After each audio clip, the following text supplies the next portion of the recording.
Le pays de l'oncle Sam continue de faire rêver les Ivoiriens. Les uns souhaitent le visiter, d'autres veulent y aller pour poursuivre les études universitaires ou pour des formations. D'autres encore entendent s'y installer pour vivre le rêve américain. Les raisons d'émigrer au pays de la liberté ne manquent pas. Seulement, l'obtention du visa requiert des conditions élucidées par le cabinet Ryan Conan Law Office and Legal Services. On immigre de trois manières, comme j'ai dit. D'abord la famille. J'ai défini la famille, le père, la mère, les enfants de moins de 21 ans, les enfants qui ne sont pas mariés, qui ont plus de 21 ans, ou les enfants qui sont mariés et qui ont aussi plus de 21 ans. Il y a les frères et les sœurs. Ça, c'est la famille. Il y a aussi le travail, comme je l'ai dit. Les employeurs peuvent venir pour immigrer là-bas. Il faut avoir un employeur qui va faire une pétition devant le ministère du Travail là-bas. Si ça a approuvé, ils envoient ça en Côte d'Ivoire et la personne qui est choisie va travailler aux États-Unis et effectivement la green card après. C'est très facile d'intégrer. Dès que vous remplissez les conditions, vous pouvez intégrer. Les Américains sont accueillants, ils sont formidables. Je n'ai pas eu de problème à y intégrer, donc je ne pense pas que les Ivoiriens auraient des problèmes pour intégrer les États-Unis.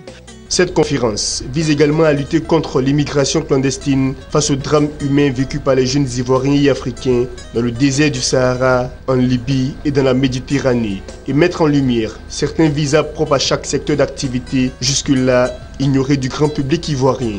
J'ai parlé du visa E1 qui est le visa des commerce, des échanges dans le domaine de l'informatique, le transport, les vivriers et tout ça. Ce visa est plus pour les entreprises, ceux qui veulent vraiment agrandir les entreprises aux États-Unis.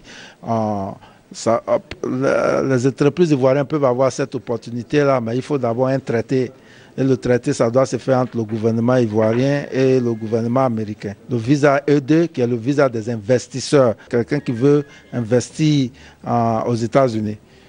Pour qu'il puisse avoir le visa, lui et sa famille, pour vivre là-bas et conduire son investissement. Ça aussi, ça a besoin d'un traité. Et ce traité-là doit être signé entre la Côte d'Ivoire et l'État américain.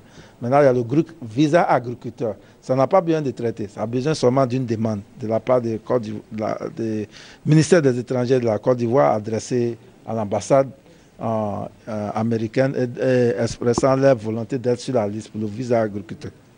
Il y a aussi le visa non agriculteur. Ça n'a pas besoin de traité, ça a besoin seulement d'une demande pour qu'on soit ici, afin que les sociétés américaines puissent venir chercher des travailleurs ici pour aller travailler aux États-Unis temporairement.